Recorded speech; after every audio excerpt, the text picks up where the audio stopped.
thanks to the AA. Did you know that the AA does great value home insurance? Go to the AA.ie. Very cold tonight with wintry showers in the north. There'll be rain, sleet and snow for a time in southern areas. Lowest temperatures of -2 to +1 degrees. And now you're up to date on News Talk.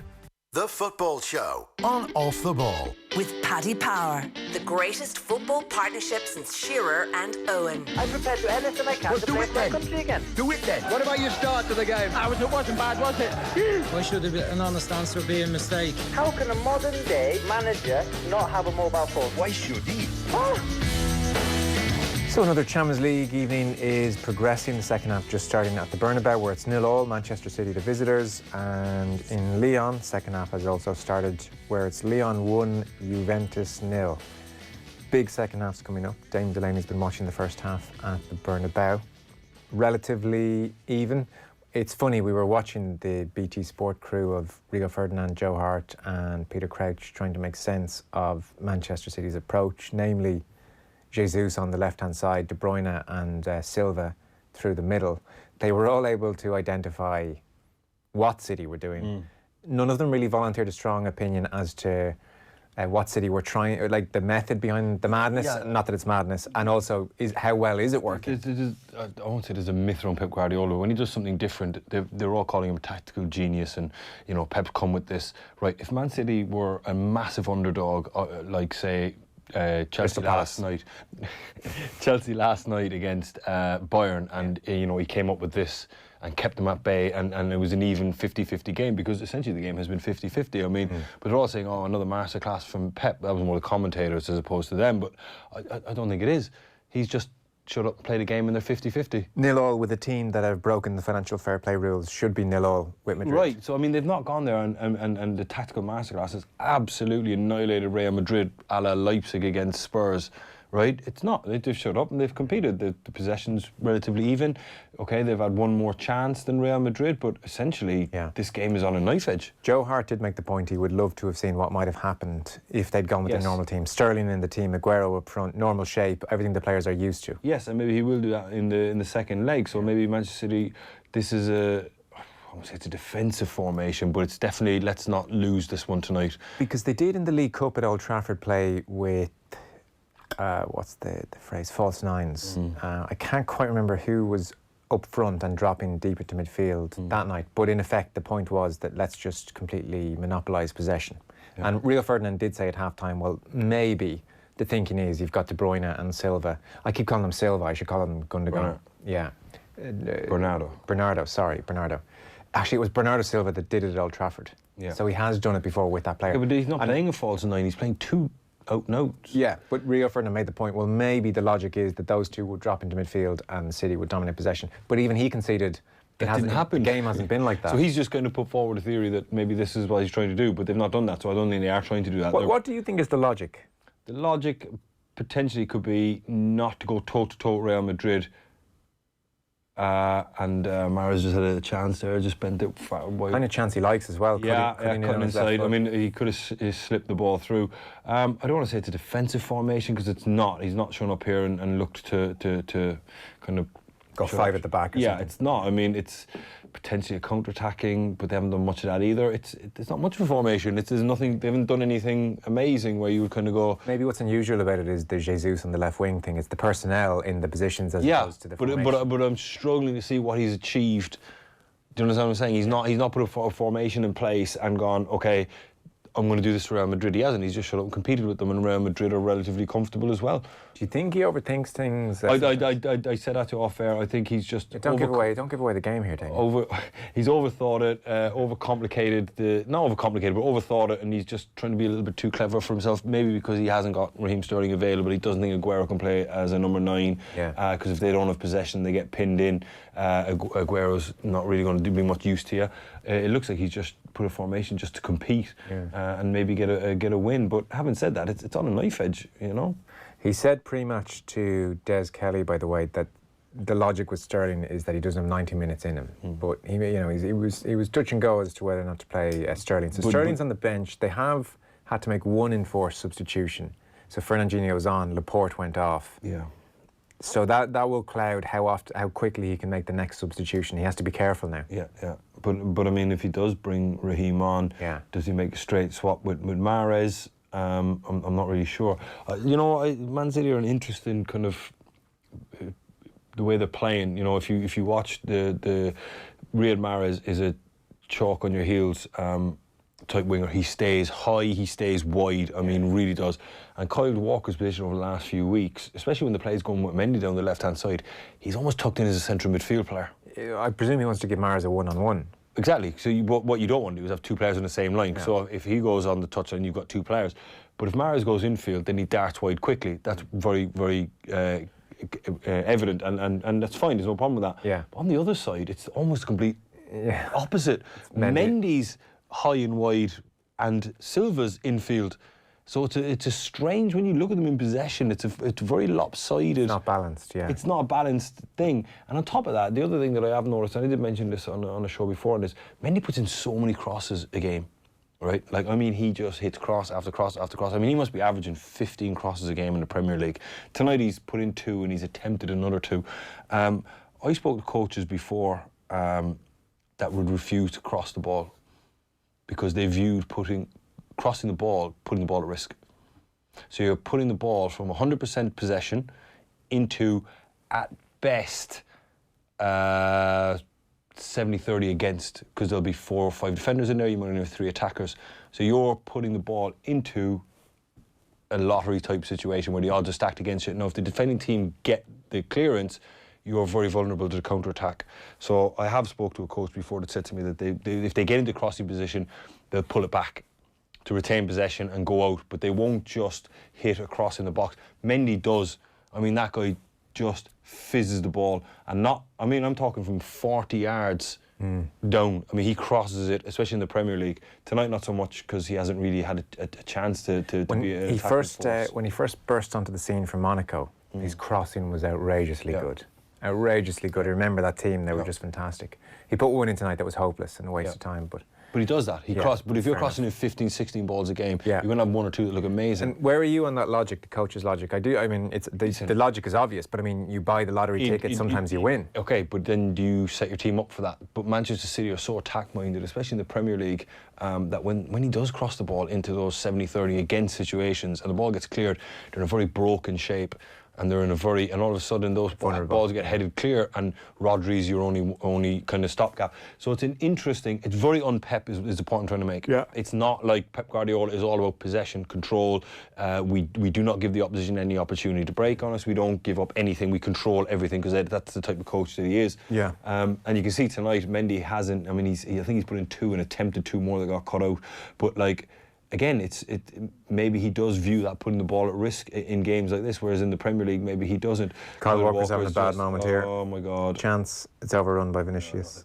He's tried to play a square ball in his field, got cut out by Modric, and Modric has played the ball straight into the channel where he was to Vinicius, and he's just. I keep calling him Vinicius. Is what you're going with? I don't know, man. Are you? Now you're confusing me. Can we get a poll outside? Shout it in. That's what they're calling. Not a poll. Just amongst you guys. Couldn't hear you, Enda, sorry? No, it's not that either. That's what they're calling them on BT. I don't. Anyway, look, Vince, we'll call him, right? Okay, Vince Jr. Vince Jr. is he just made a run in and ended up coming to nothing. But the point I was trying to make there is it's very un-Pep to do something like that. And I think maybe in a Champions League against top quality opposition who can pick up a ball that's cleared from a corner and cut you open with one pass. I've had another effort from in the room there on his of name. What? Of his name, but I think Vince is where we're going to leave it for tonight, because we'll just make fools of ourselves. Go on. I can't hear you. I still couldn't hear you. Call him Junior, he said. Junior, okay. Yeah. Vince or Junior. So that's Manchester City, all very interesting there. Madrid are a bit more familiar. Hazard obviously out, hence Vince is starting, and Gareth Bale's on the bench. Mahrez just had a good strike there, straight at on the crossing point. Interestingly, their best chance by distance was just a cross slung in from Real Madrid. Yeah. And Benzema with the header. Yeah. What have you made of Madrid? Look, they're obviously not the force of old, but again, I think you do have a tendency to look back at Real Madrid with rose-tinted glasses. They were never unbelievable all those years they won it. They were a very, very efficient, very, very good side, and Ronaldo's goals obviously helped. But I mean, I don't think they'll be overly worried. Man City have had a couple of chances to start the second half, but they don't look like they're panicked. They don't look like they're going into their shell. They trust themselves. They trust the ability that they have. Chance ball over the top. Save Courtois. Mahrez on his bad foot. That was offside. I mean, it was just a straight ball over the top of Ramos from the Man City centre-backs, and Mahrez made an internal run and got it.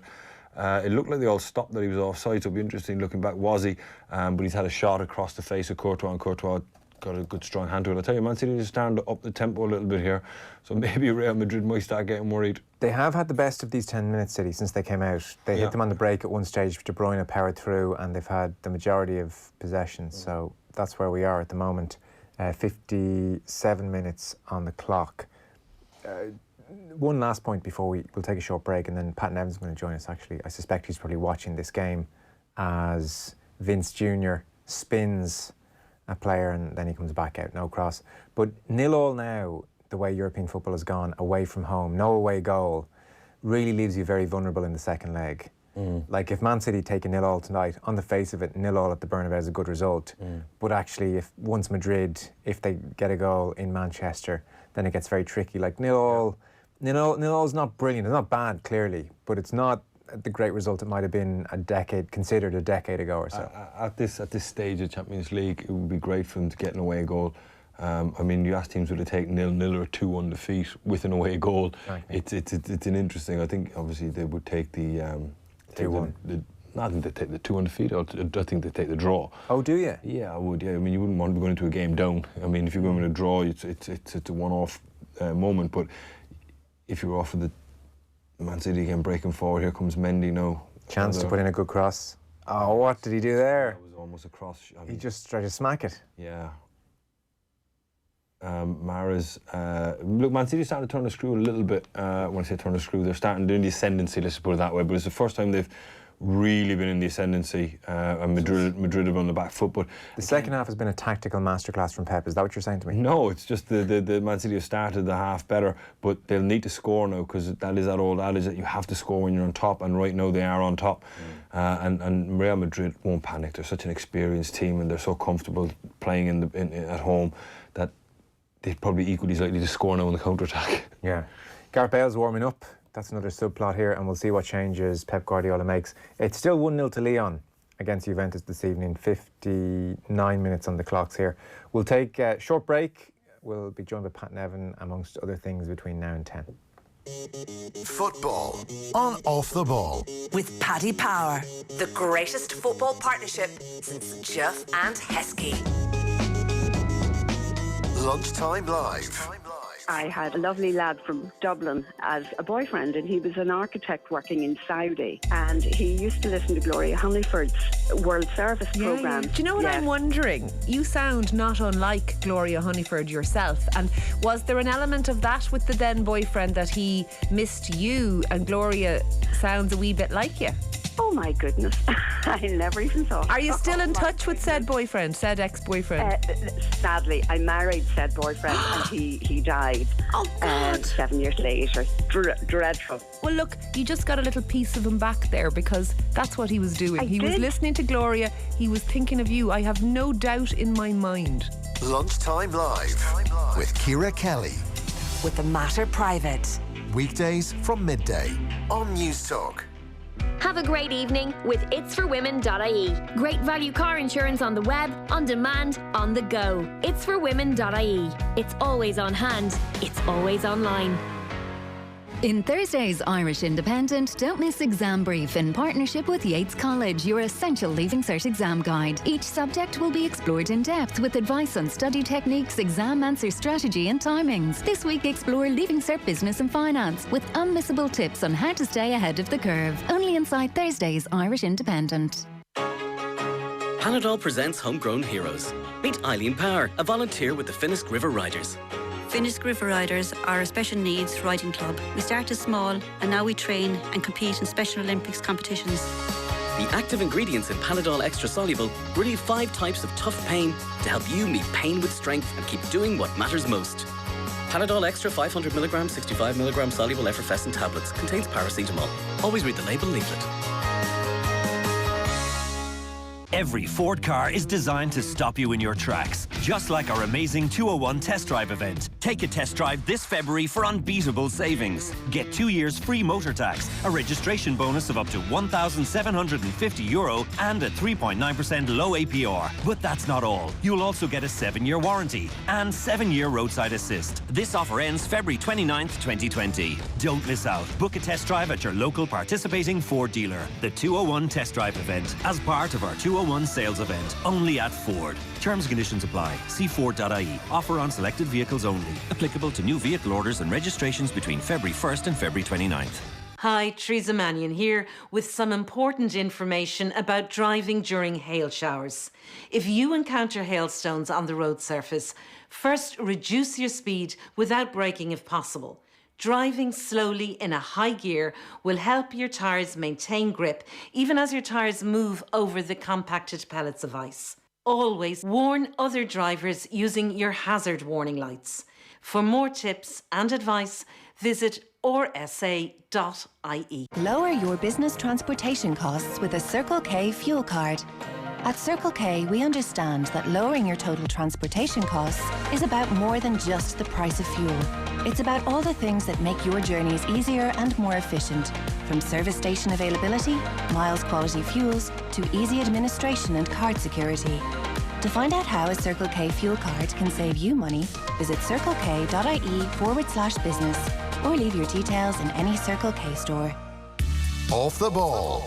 This is News Talk. Well, what did I say just before the ad break? City vulnerable on the counter-attack.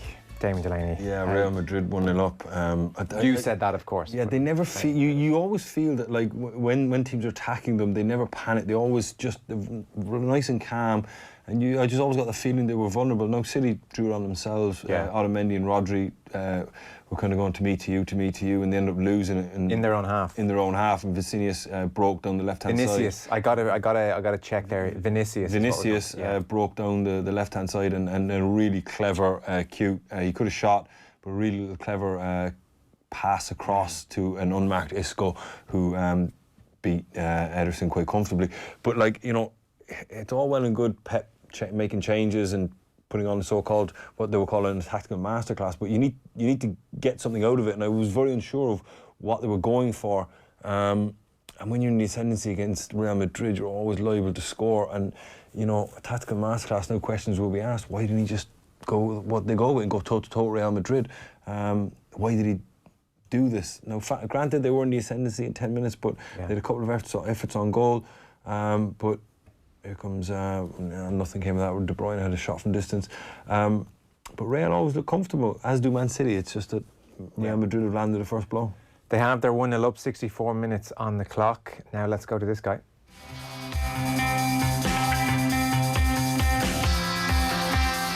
Nevin, it feels like a Monday. How you doing?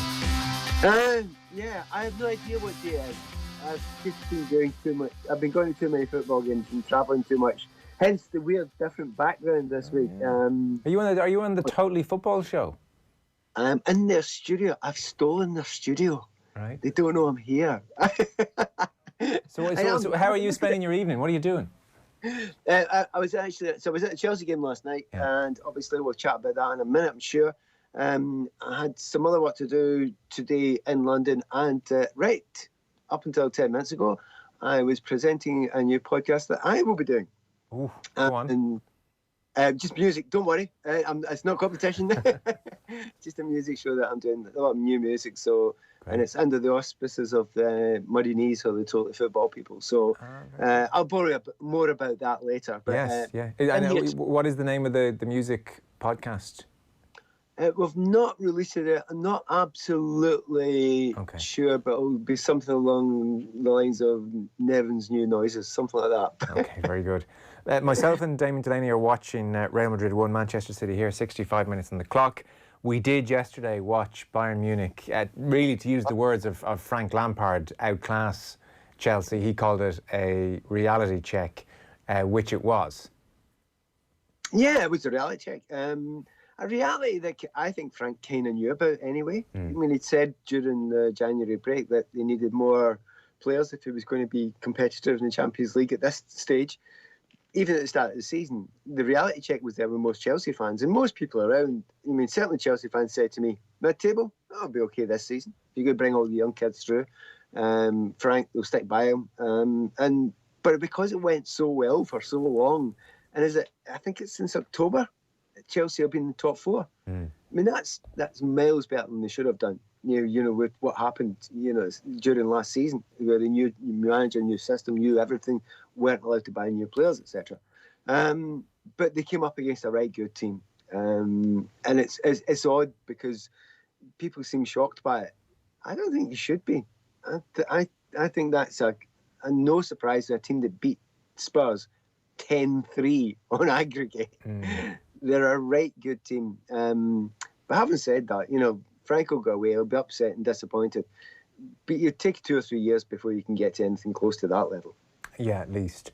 Alphonso Davies. Yeah, did I talk to you about him the other week? I told you he was my favourite player. No, sorry, no, you didn't. Yeah, well, maybe it was you weren't on. I got to see him playing in the game against Spurs over in Munich. And it was like my jaw was on the floor watching this kid. I mean, I thought he was just really quite good against Chelsea. Trust me, he's even better than that. He's unbelievable. Because he is clearly a winger who's turned into a fullback, but he is a brilliant fullback. His pace is ridiculous. It's blinding. And then you put Serge Gnabry in front of him, who's got Mbappe pace. It is scary. But I mean, I've been sort of telling everybody about how good Reece James is and his crossing, etc. Well, they're not dissimilar ages, those two players we're talking about there, James and Davis. And Davis gave him a bit of a masterclass in how to do that. He was totally brilliant. And see, for the next 10 years, anybody who might not have seen him yet, well, don't worry, you've got plenty of time, because see, the next 10 years, you're going to see a lot of this kid. Pat's Damien, sorry. Do you think Chelsea's shape didn't really help themselves with the 3 at the back and only one wing back, and he had a rampaging left back bombing on? In hindsight, with Alonso Davies, I know it's easy to say, would you not have been better going with, two against two? I would imagine in the quiet moments, Frank Lampard is agreeing with you 100% right now. But I knew I did it. You mean they've done this? This is the 4th time they tried it, right? So they did it against Spurs away from home and it worked. He was said to have outthought Jose Mourinho. They did it again against Arsenal, and boy, did it not work. Really didn't. Then they do it at home, 3-4-3, at the weekend there against Spurs, and it works brilliantly again. Such high intensity, the 3-4-3, everyone really high up. And then they thought, well, what do you do now? They had one of the best games of the season against Spurs. They've been able to close down, not letting Spurs play out. And, do you change it completely, go back to the 4-2-3-1 or the 4-3-3, which is his preference?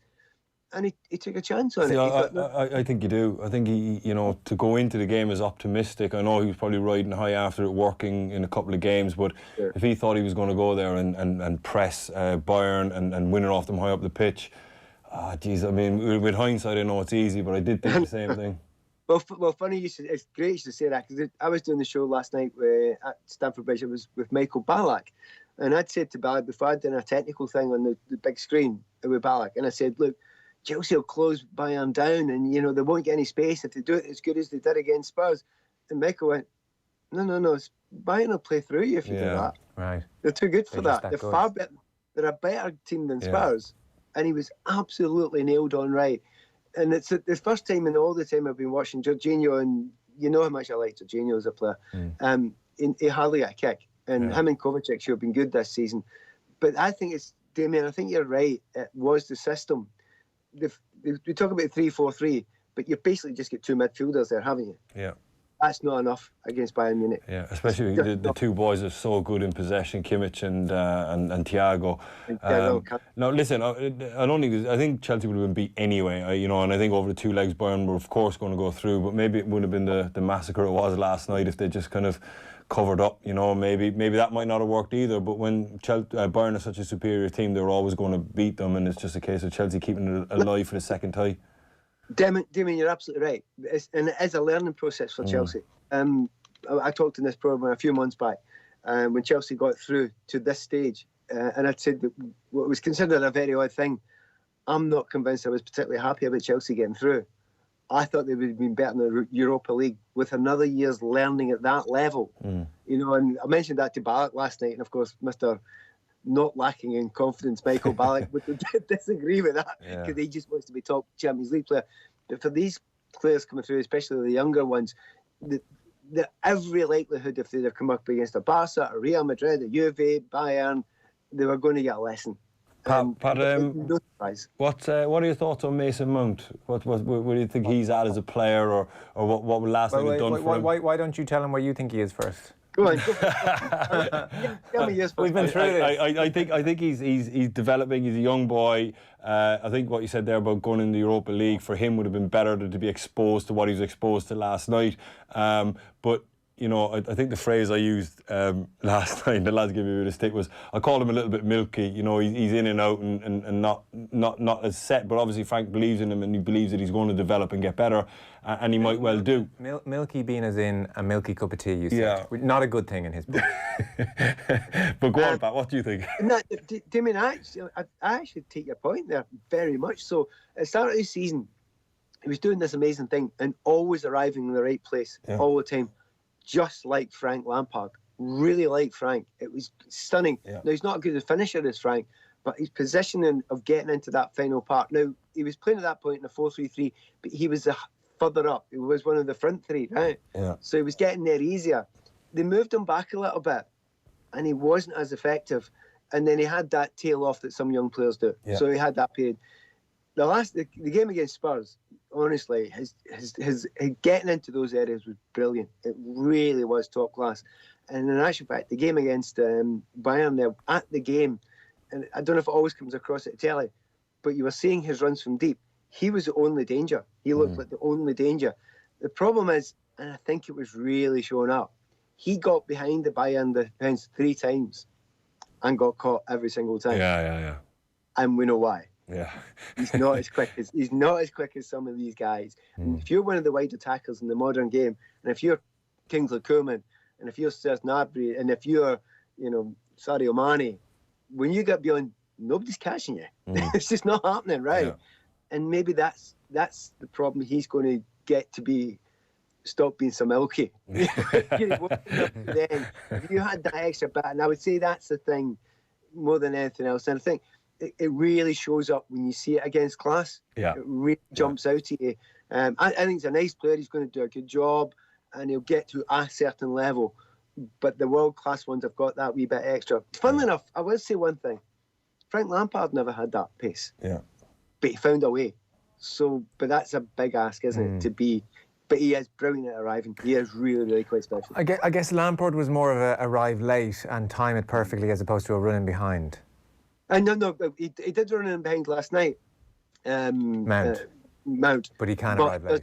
He does the arriving late as well. Yeah. He's really good. That's his calling card. Yeah. He's really good at that. And it will be part of his learning process. It's just a steep one that he was up against last night. I mean, I don't think there's any player in world football would have gotten away from Alphonso Davies last night. Maybe an Mbappe or somebody might have made it a competition. But I mean, realistically, that was...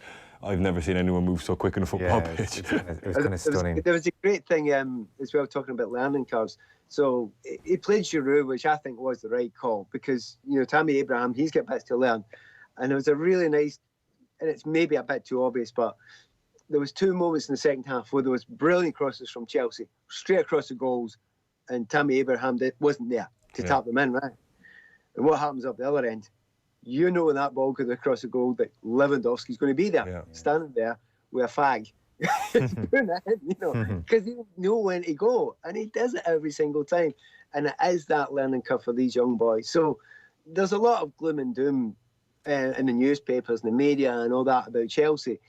There's none of it at Chelsea. Yeah, I agree. Chelsea fans. Yeah, I think Chelsea are in a good spot. If Frank gets Champions League this year, it's a good year for them. Hopefully, he'll get some money in the window. He was probably hoping for some money just in the window, just gone, just to reinvigorate the squad, or maybe just get some more legs in it. But I think Chelsea are in a good spot. I said it to you last night.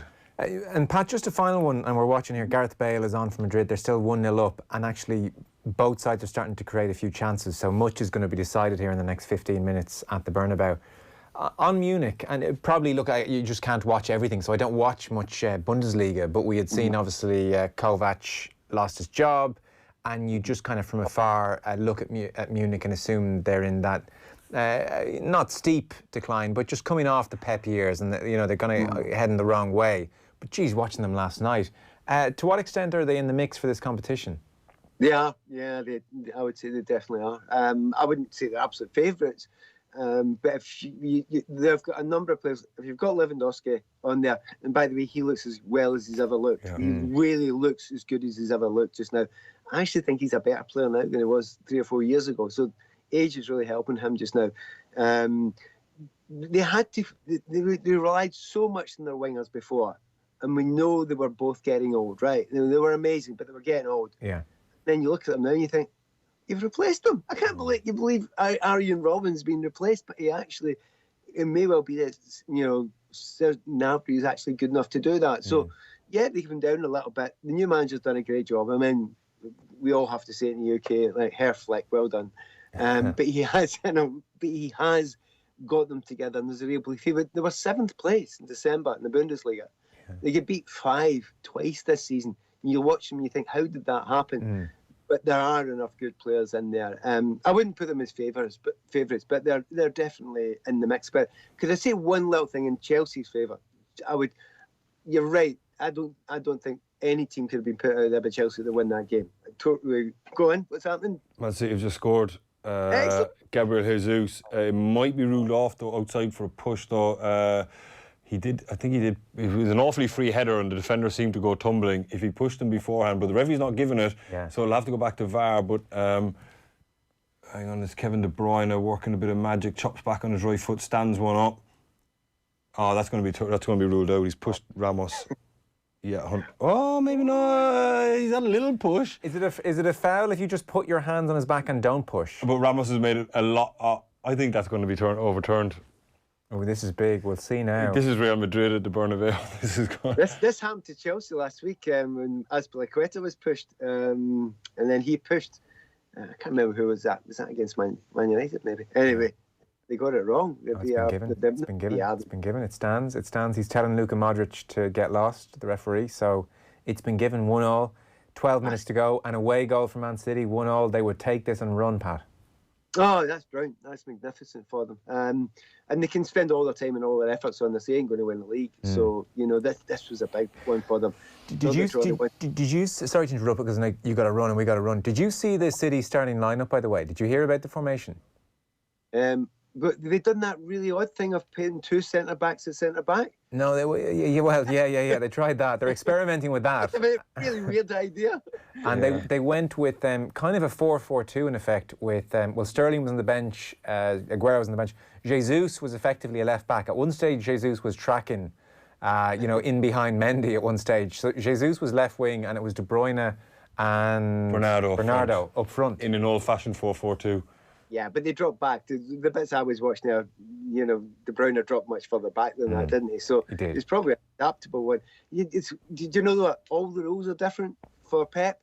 He does things that if any other manager would do it, you'd say, what an idiot. But because it's Pep, you think, oh, I just wonder, and it's a kind of nonsense. You should actually treat him the same as everybody else. When he makes a mess of it, doesn't play a centre-back, and you lose a goal through the middle, just call it. Yeah, because, Damien was getting angrier as the BT commentary kept talking about a Pep tactical masterclass, even though it was 0-0 and they weren't dominating the game at all.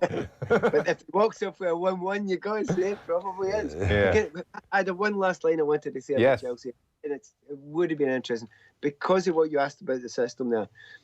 If they would have been able to play a midfield of Kante, Jorginho and Kovacic against Bayern Munich, I don't think it would have been that bad. Yeah. I don't think being anywhere close to maybe a 1-0, it would have been a much, much tighter game. So we're all getting a bit carried away with how bad Chelsea were in comparison. Look, the tactics went wrong. They were missing an important player.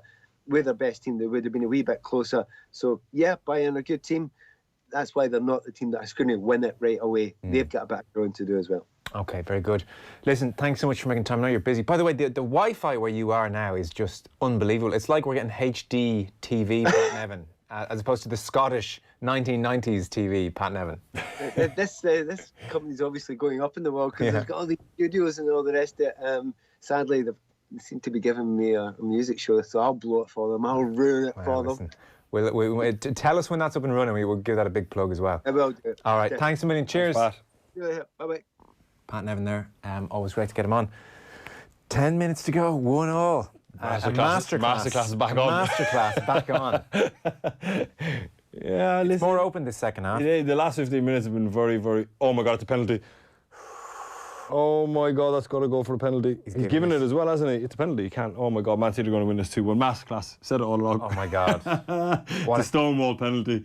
What a clumsy Raheem challenge. Sterling taking on Carvajal on the left-hand side. Carvajal dived in. Yeah, I don't want to say he's going nowhere because he's going to get to the end line and cross it, but he's in the box and he's just lunged late.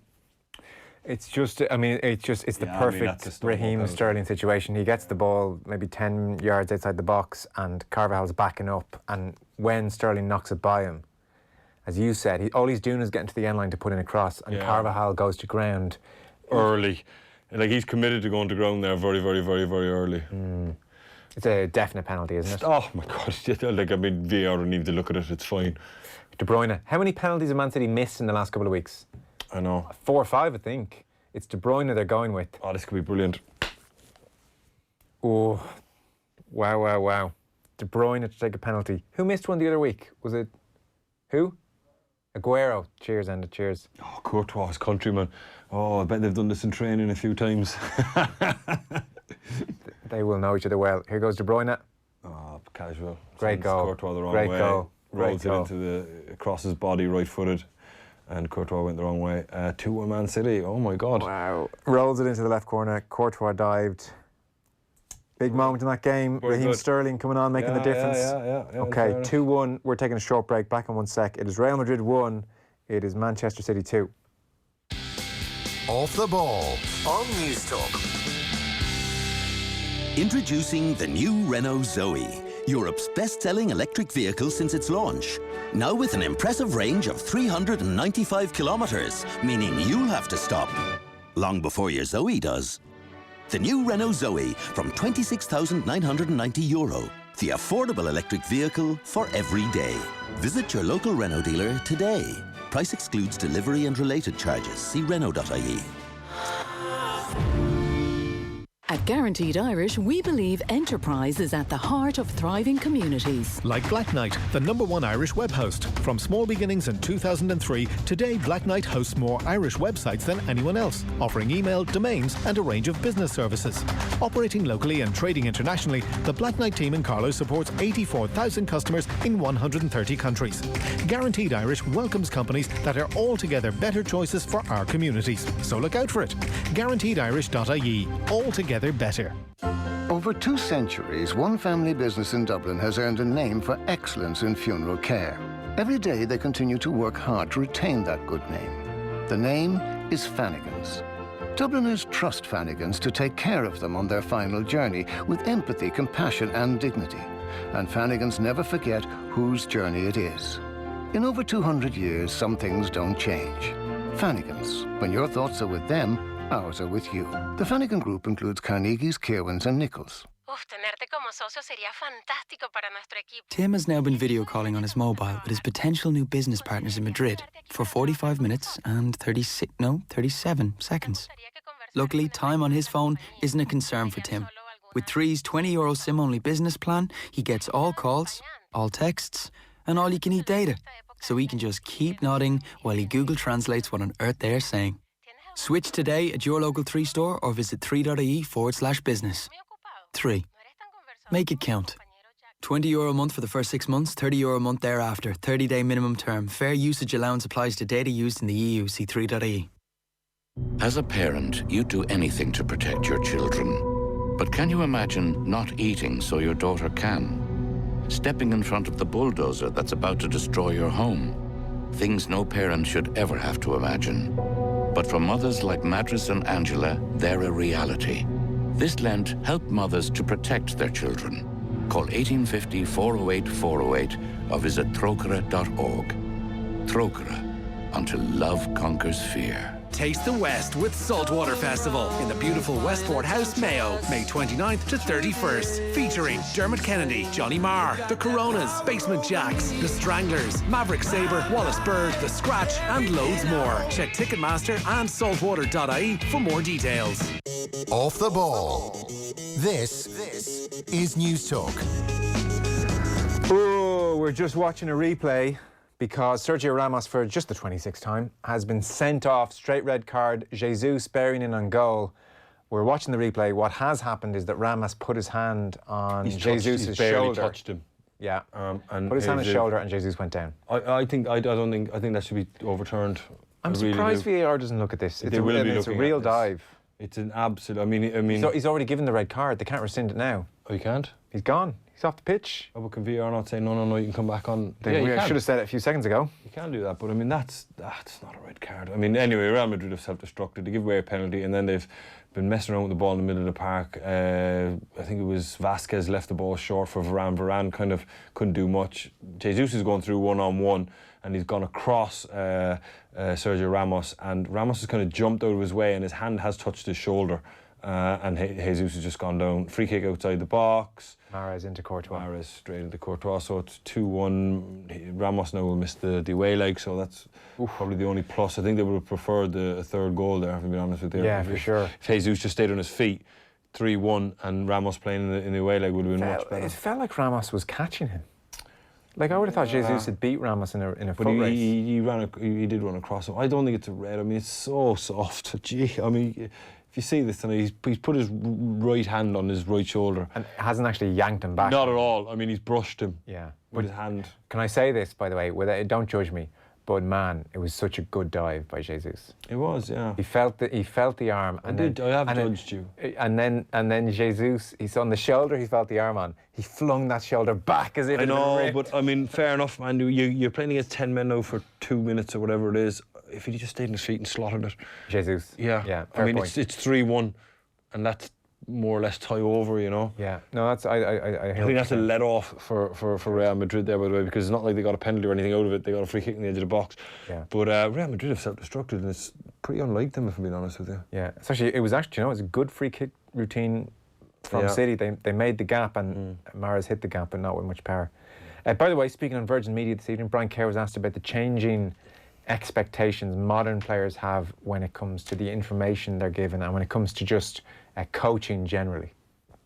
I think the modern player, with what goes on when they're underage now, when they're developing in the various academies, they're kind of expecting that they to get help. They're expecting information.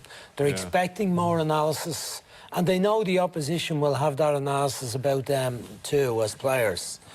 So I think it's up to the players what they're prepared to take on board, how confident they feel about themselves, whether they need the information or not that's available.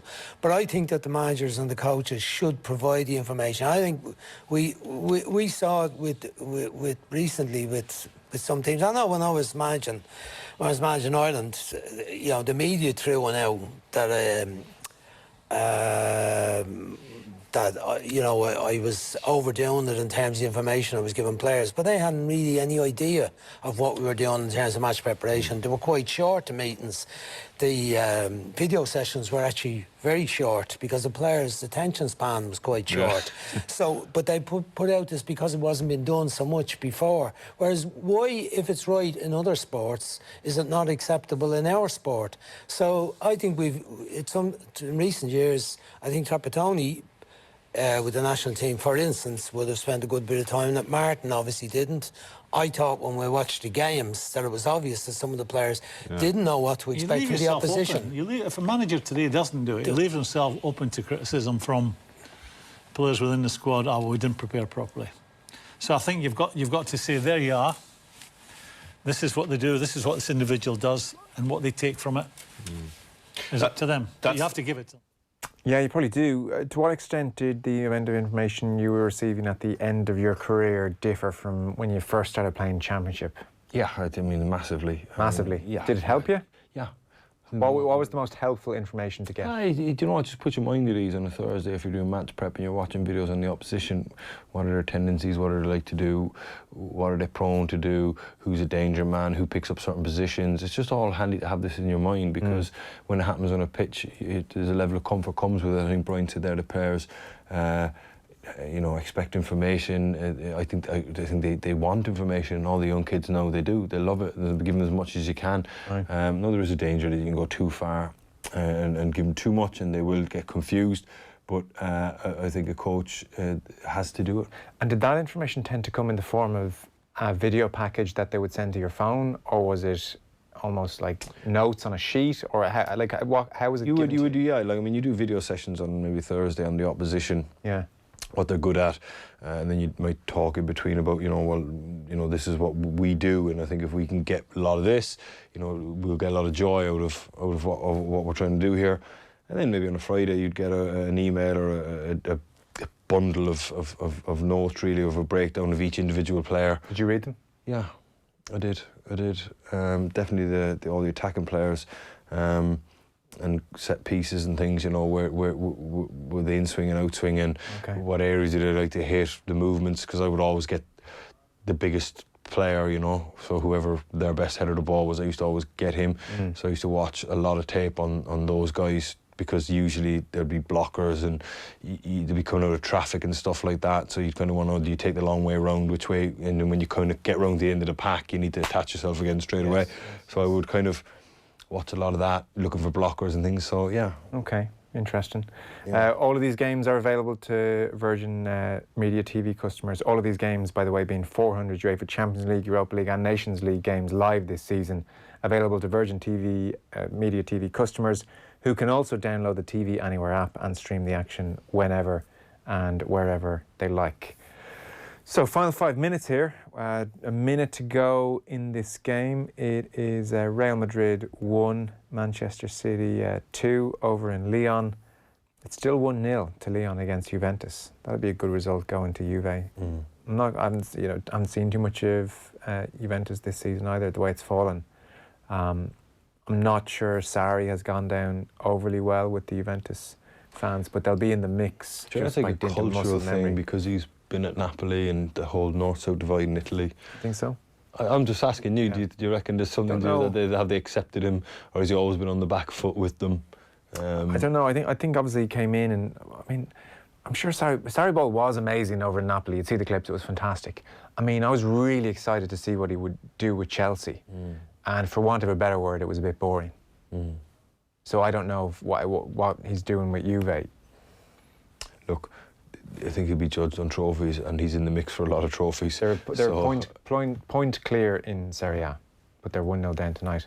Has that gone full time to Bernabeu? It has. Yeah. Okay. Well, look, I asked before, can Pep get a result, a big result, and I think he has. And I think. And that was not easy for them tonight. I think they dug in, man, and they competed, and they probably in the end deserved their 2-1 victory on the balance of playing chances, just about. So I think it probably is a fair result. It's not a smash and grab or anything. Yeah. But Real Madrid did implode. Didn't they? Yeah, last 15 minutes they just kind of absolutely imploded. Like the Ramos sending off, that was a gift of a situation where they just gave possession away under not that much pressure.